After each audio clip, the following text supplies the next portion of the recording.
Hello, guys and gals. Welcome to the Red, White, and the Blues podcast. I'm Daniel, and I'm joined, as always, by the vivacious, delicious, because he is a taco, or nacho, my main nacho Jason. Yeah. No. You're more delicious. I think tacos are more delicious. I don't know. Nachos are absolutely delicious. But nachos are just like tacos. a bunch of... But nachos are just a bunch of tiny tacos. That's true. Okay, I make a PowerPoint. You make a PowerPoint. We have a PowerPoint off next episode. Done. About which is better, nachos or tacos. Yeah. Well, okay. Well, here's the question, everyone, look for that next episode.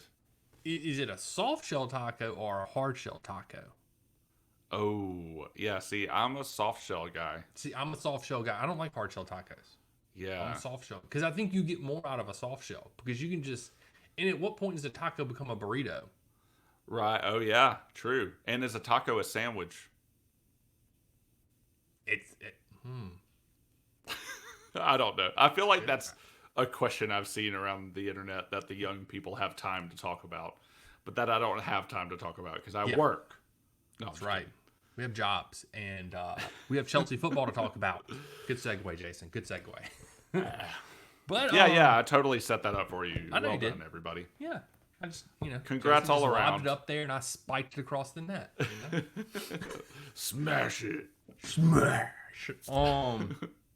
Yeah, Chelsea. We won 4-2 versus Leicester City. I mean, I don't. The ESPN crew after the game, I thought this was very on point. I forget what their main guy's name is, the guy who kind of hosts the show, but he was just basically like, as soon as it cut to them, he's like, "What a silly game of football!" He just didn't have anything else to say, and I think that's pretty accurate. It was a pretty silly game of football. It was a very silly game of football because I still don't understand when I watch. I went back and rewatched the highlights today, and I still don't understand that match. I don't know what happened. I don't know why. I don't know. We're just kind of falling into wins. Yeah. I don't ever feel like we've earned a win. I feel like we just kind of dodged a loss. That's how I feel. Well, I wish that I could celebrate the win in a way that was like, oh, that was definitive. We won that fair and square. Mm-hmm. No, we just do not. Everybody talks about how we dominated the first half because we go into the half up 2, right? 2-0. Mm-hmm. We go into the half. We were the team that was doing more with the ball. That's how I would describe it. I'm not even going to say we were doing it super well. We were just the team that did more. And somehow people took that as Chelsea dominated that first half. And I in a sense, I agree, but only we just did more. So anyway, we can get to the other spells.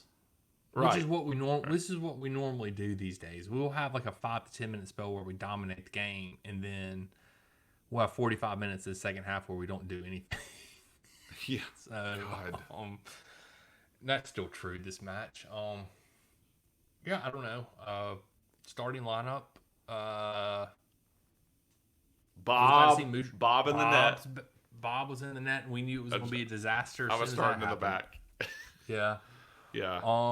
Bob was unspectacular, except for his diving in the air at balls that weren't there. That he had no business. I don't understand this, man.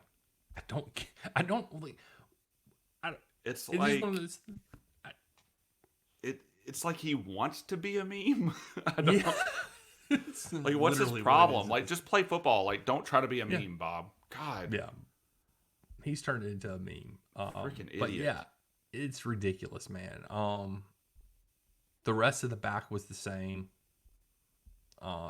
So nothing unchanged. Yeah, Gusto on the right, DCC and Chalaba the center backs, and Kukure on the left. Mm-hmm. Yeah, so nothing was unchanged. midfield, Enzo was suspended, so we didn't have Enzo in the midfield. So we had a pivot. I'll say loosely, we'll say, for those people listening to the podcast, I'm doing air quotes right now. When I say pivot, I'm using this term very loosely with Gallagher in there. The pivot is already bad with Enzo in it. Yeah. And it's just worse with Gallagher. Not that Enzo and Caicedo are bad per se. The pivot that they try to do is bad because Enzo pushes so far up that we have a one-man midfield. Yeah, pretty much. So I don't care what it says on paper. That's even worse with Gallagher because Gallagher, at least Enzo, has a role and kind of strays within the line up and down the pitch in his role, and Caicedo stays within his line on the pitch within his role. Gallagher goes everywhere. Yeah, on the pitch, everywhere, and there's no stopping him. There really isn't. It's just all over the place. Gallagher just kills me, man. He doesn't stay in position. It's frustrating. Yeah, it's frustrating. But thankfully, Caicedo actually I thought he had a really good game this match. Yeah. He had a really good game. This in spite of Gallagher. Gallagher, I really didn't even notice he was on the pitch too much.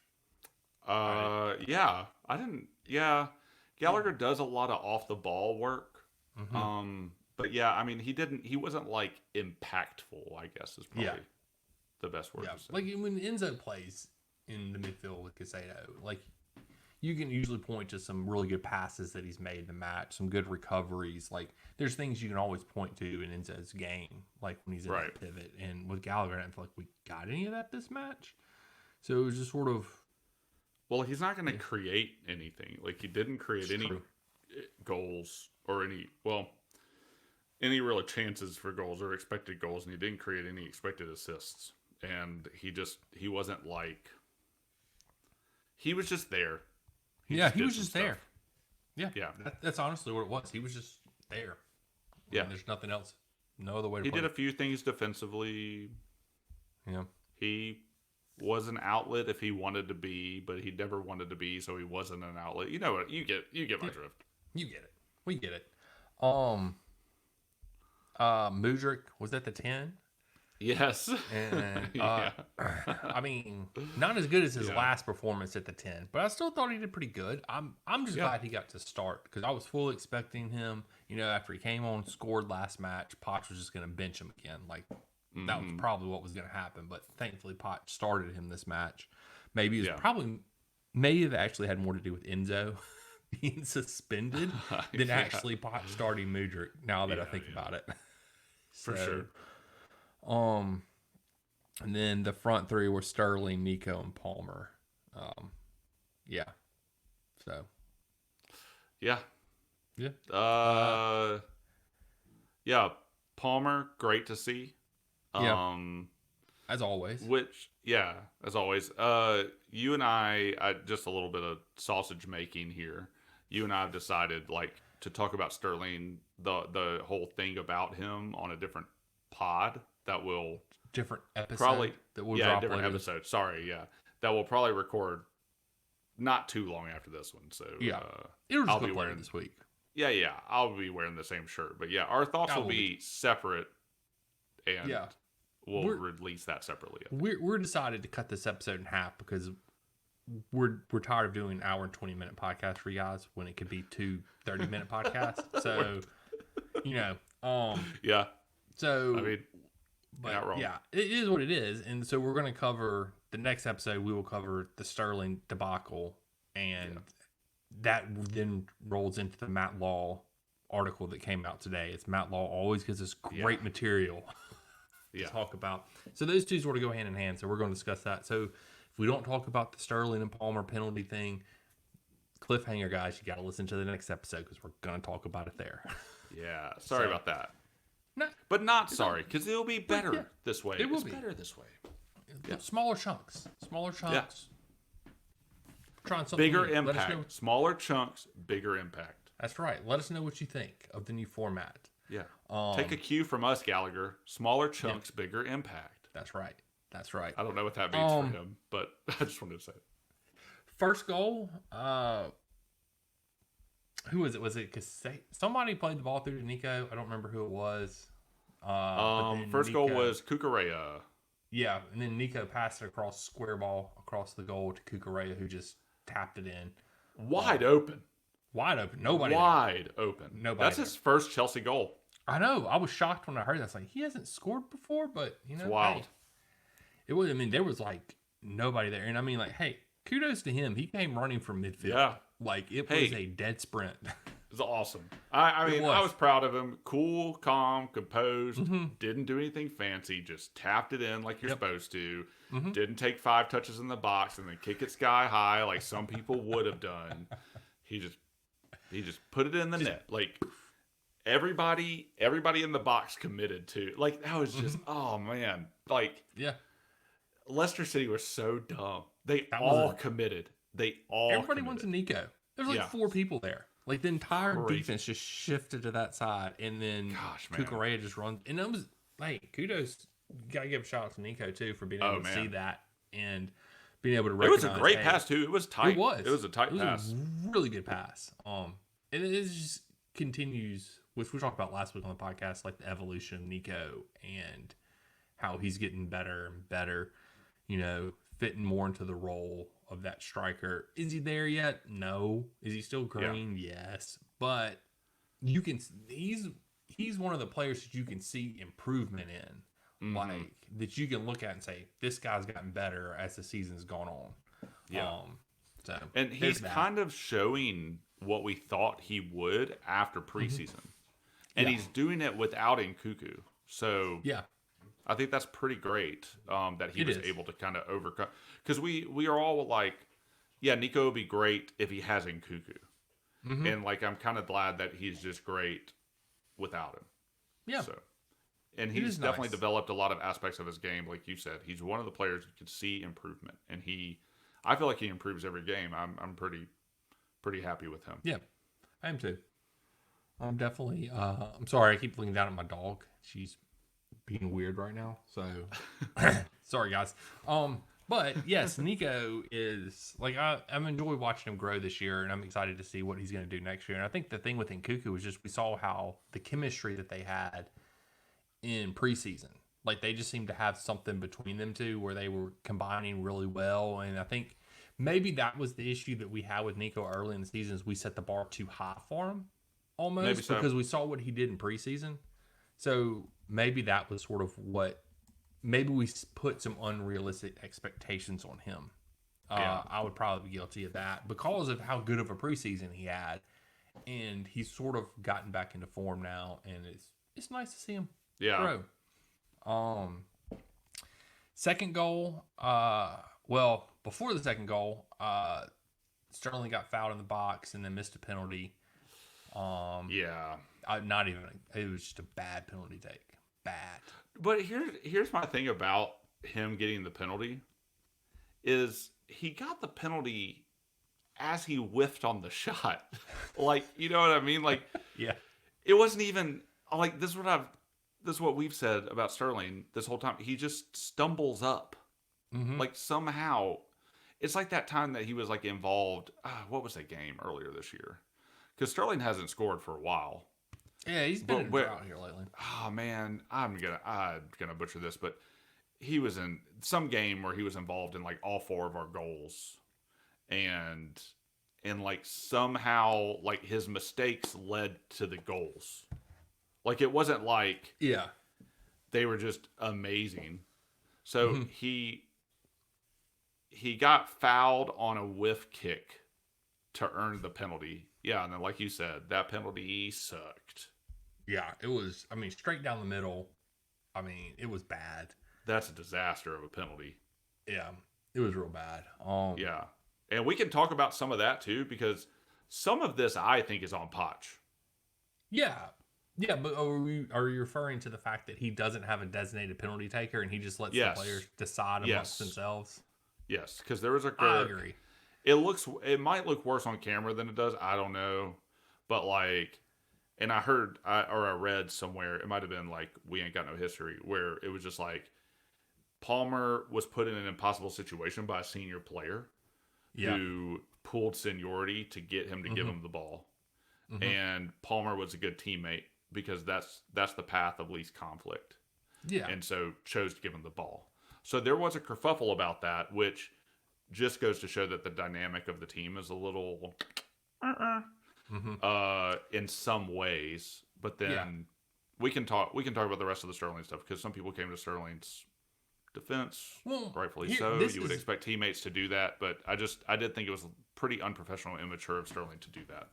I think my opinion about it is that if that happens, it's up to the captain to right the ship. And you're asking Conor Gallagher, who is less experienced than Sterling, to do that. Like Enzo, last time this happened, actually had the balls to go up there and do something about it. And that just shows who Enzo is and his leadership that he has on the team and the influence that he has.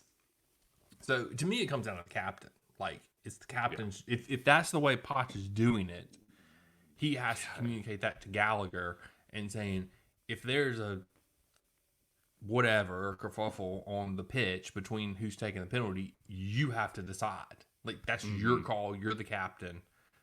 Maybe it would have been different if Chilwell was on the pitch or Reese was on the pitch. Yeah. You know, who knows? It probably would have, actually. Probably so. But it's like you said, it's sort of just like he pulled seniority. And it's what it felt like. Yeah, I agree. That's sort of what it felt like. It could have been he pulled seniority. It could have been one of those things like, I earned the penalty, so I get to take it type thing. Because some people have that mentality. I don't know. It is what it is. But let's put that into context again. He earned the penalty by whiffing the shot. He did. He whiffed. I want to make that known. Yeah. Jason he wants it noted right here that Sterling whiffed on the shot. I feel like there are hills that I die on this, and I just beat the horse of that hill. You know what I mean? Yeah. I know what you mean. Yeah. He whiffed. There's another way to put it. He whiffed. Yeah, and then right before halftime, Palmer scores. So, with an assist from Sterling. Yes. Sterling hit when she gets even worse in the second half. Yeah. But he hadn't had a great first half, and then he does. But is that not the most Sterling thing ever, though? You sit there and you rant and you rave about how terrible of a match he's having, and then he gets an assist or he gets a goal. Like, it happens all the time. So the assist was crazy competent too. Like based on everything Sterling had done up to that point, because he missed a shot wide, he made a big deal by getting the penalty kick, and then and he had a disaster class all day. Sterling never got better through this game, except that moment. One moment. And he intercepts a ball, heads it into his path, full sprint down the thing, to Palmer across the box, and Palmer just with class, between the legs of the keeper? Yeah, it was between the legs. Yeah, I mean just right at the keeper, right under him. Right there, just right in front of goal. I mean, it was well worked all around. I did think it was a little weird because I missed the replays of the whole penalty thing. He was a little cold to Sterling, I thought, in that celebration. So I didn't notice that. I'll have to go back and watch that. Yeah, that's just something I remember. So hopefully I'm remembering it correctly, but I haven't watched it again. But I felt that he was cold to him. Interesting. I'll go back and rewatch that. It's like a little. It's like a little look and a little cool handshake. I don't know. High five. Yeah.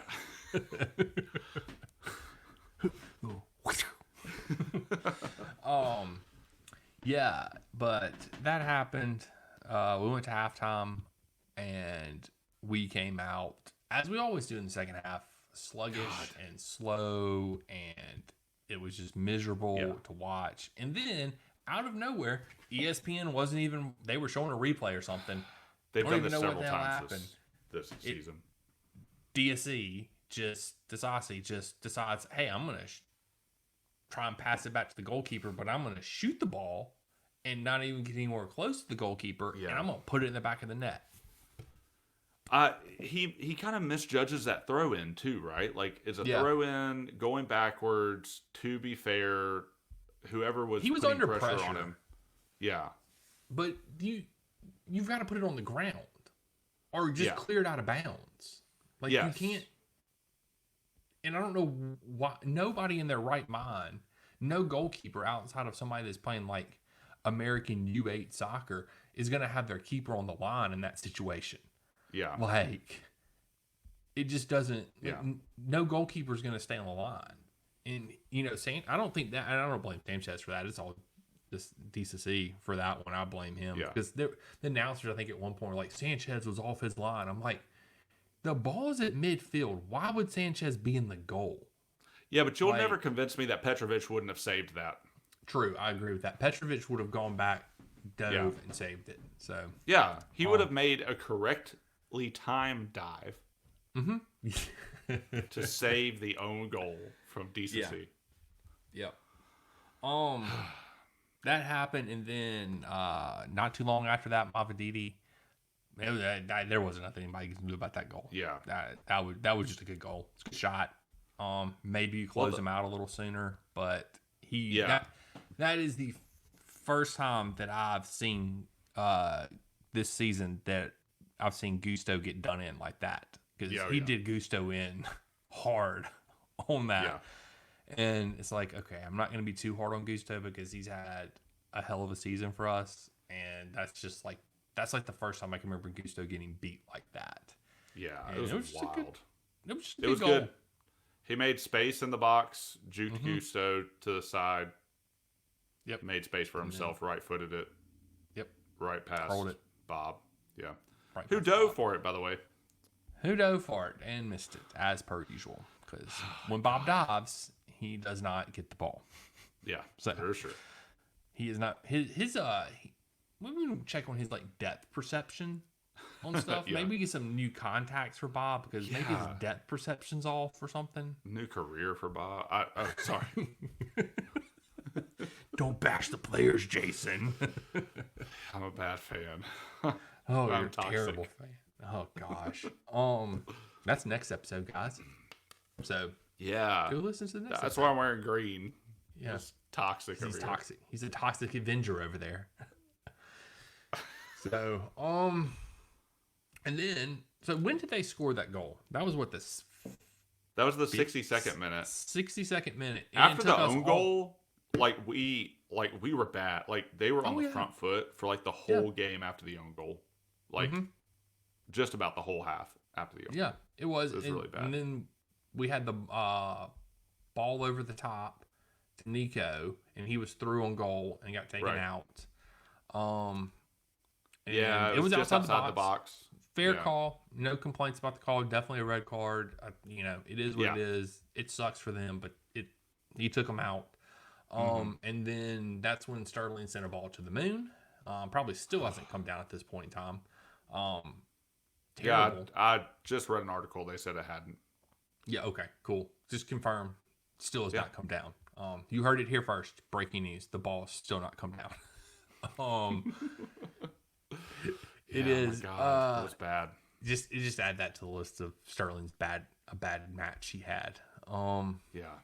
So that happened, and then it took us all the way to what, 90 plus 1, 90 plus 2? Yeah. So Mudryk, who subbed in for Mudryk? Was it? It was Chuck. Chuck subs in at the 78th minute, or this? Yeah, Chuck subs in at the 78th minute. And then Madueke subs in for Sterling at the 86th minute. Ben Chilwell comes in at the 90, and we scored in the second minute of stoppage. So, which might have been my favorite goal of the year too. So number one because Chuck scored, and anytime Chuck scores, it automatically gets top 5 goals of the year because it's Chuck, and we have been a pro Chuck podcast since Chelsea signed Chuck.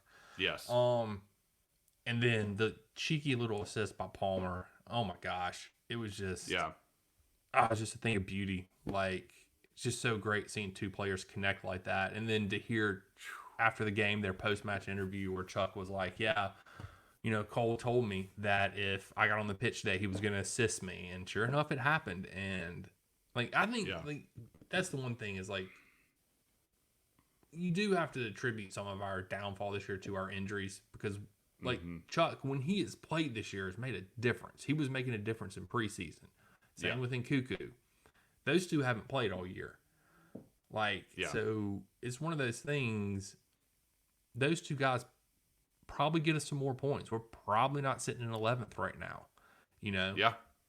And you do have to attribute some of it to injury, but at the same time, I'm still Potch out firmly. But it is good to see Chuck coming back and making an immediate impact on the match. Yes. It is so nice. I'm just happy. I'm just happy for him. That's it. I'm just happy. Yeah. I mean, how can you not be happy for Chuck? It's been a long season for him, but I'm happy too. We were proud Chelsea fans at that moment for sure, and not just because we were probably going on to win the game. Yes, but it made it even more special that it was Chuck that scored the goal. Exactly. So I'm gonna have to buy me a Chuck Wembley jersey next. I know. I was just thinking that for myself. He will be the next purchase. I already got Palmer. I need Chuck Wembley now. Yeah. But that happened, and then just sort of but that's in between when Leicester scored, when they got the red card, and then when Chuck scored. Leicester still had chances. It wasn't like we controlled the game during that point in time. There were still moments where the game could have easily gone either way. Yeah. We had chances, they had chances. We weren't controlling anything. So, but then to sort of just put the cherry on top of it, Madueke just said, I'm going to embarrass the entire Leicester defense. And I'm just going to dribble through everybody, and then I'm going to hit this banger from outside the box. I don't even know what that was like. It probably is going to be the goal of the season. Well, he's going through. There's 3 guys around him. Yep. And he has this foot here, foot here, foot here, foot here. And somehow he has the ball and then just takes the chance and is like a banger into the top left corner. It is awesome. Yep. It was, and that's one of his strengths. We've talked about on this podcast before is that he can take on defenders. That's what he wants to drive at people. He wants to go at them. Now, he's not always consistent with it. Yeah. But then he does stuff like this, and you're like, okay, yeah. If you need to do this more, because that was amazing. That was a banger of a shot. Yeah, it was good. It was a good end to a game, but then again. You get to the end of the games, and you're like, that all felt a bit silly. Yeah, it all felt a bit silly. Yeah. Because, even though usually when you're like, oh, we won 4-2, it's like we dominated. But we didn't. We scored 2 of our goals in stoppage time. No, and then, let them back in it. Yeah. After we dominated the first half. Yeah. We were up 2-0, let them score, or we scored for them, then they scored, and then it took us another 30 minutes before we could score again. Yeah, so, even when they had 10 men. Had 10 men. Yeah. On top of that. Yeah. We do have trouble breaking teams down. The nice thing about this lately is, even though we have been really rough around the edges during a game, and silly, we have been finding ways to win, which normally would be a positive, but the pattern is do okay, screw up at half, dodge a loss. That's the pattern, and that is why these games feel weird to be happy about. Yeah, for sure. But I'm happy that we won. I would love to go to Europe. At the end of the season, this is our chance to do it. It is. And now we got City. We drew City. So City, obviously, Jason, it's because City is better than us, and they knew United because they want City and United in the finals. Yeah. And so they had to give United the easy team so that they for sure can't screw that up. Yeah. And so now that they can get United and City in the final. So, but I texted you the other day. Oh, go ahead. Go ahead. No, go ahead. No. I was just going to say that Man U game was kind of insane. So Dude, the fact that they're game even in, was so much fun to watch as a neutral. I yeah, loved every minute of I it. caught the end. Yeah. And then Klopp's tears at the end were even more glorious. Didn't he call like some reporter fat or something? Yeah, he got because he was talking about the number of games, and then the reporter asked him Klopp brought it up, and the reporter asked him, he's like, "So you're saying y'all are playing too many games this year?" And then he just called him fat and walked off. Like, asshole. well, he is like that's the thing is like everybody pointed out it's a good point. It's 100% true. I agree with it. I was reading Reddit earlier today about the situation. They're like, he is a sore loser. Yeah. Like, it's never his team's fault that they lose. It's the rest fault. Like, this was because they played so many games. Like, it's always an external factor to why Liverpool lose. So, wow. It's even makes me even happier that they lost. But well, yeah. Anyway, sorry to interrupt with that. No. But yeah, what were you gonna say? Oh, I was gonna say that. I texted you the other day. I think I texted you this. I know I tweeted it, but I think I texted you that. I'm okay with playing City. Like, you did. We talked about it after the game. Okay, we talked about it. Okay, yeah, because we've drawn them twice this year. Probably should have at least won one of those games. I feel like the second one we probably should have won. More so than the first one. I thought the first one was more of a fair outcome, even though Holland missed quite a few chances in both the matches, actually. But I think that we play to our competition. If we're playing a top 16, we're going to play like a top 16. If we're playing a Leicester City in the championship, we're going to play like a championship side. So I'm all for it. Bring it on. Maybe we can get the win. Wembley has not been kind to us lately. I really wish she would grant us some luck this time around. Yes. Because she has not been kind to us lately. So. But then again, I would rather go out in this round in the semifinals than have to go to the finals and lose on penalty kicks or something again. So true. Yeah, same. Unless we get Coventry in the final, then I'll feel pretty good about the final. I don't know. I think I don't know. Unless Coventry play their kids, and then I will not feel good about the final. Coventry just starts their academy kids because they know we just Coventry plays the mascots that they bring out, the kids that they hold their hands with. Yeah, that they play those during kids. the game. Yeah, and then we lose to them. Man, yeah, we'll never recover. No, we won't. So have they scheduled the next match? Yeah, it's like a month from now. I think what's the date? I think it's April 20th, maybe. I think is when Plenty of time for Reese to be back, baby. No, I'm just kidding. That's what a lot of people about.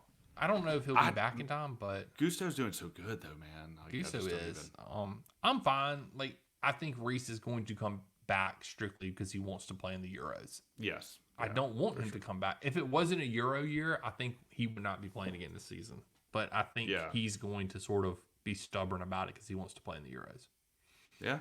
I mean, rightfully so. He's just going to blow out his leg, and then we'll never see him again. Yep. Well, that's a downer. We got to end this podcast on something positive.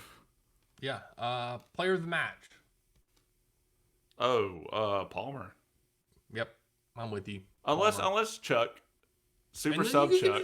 It was a game-winning goal, but Palmer did have the assist. So that is what, like, is it 26 goal contributions, I think, across all competitions? Yeah, he's killing it, man. Palmer this year.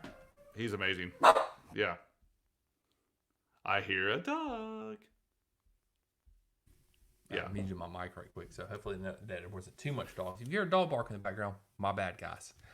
People love it. People love dogs. Don't ever apologize for your pup.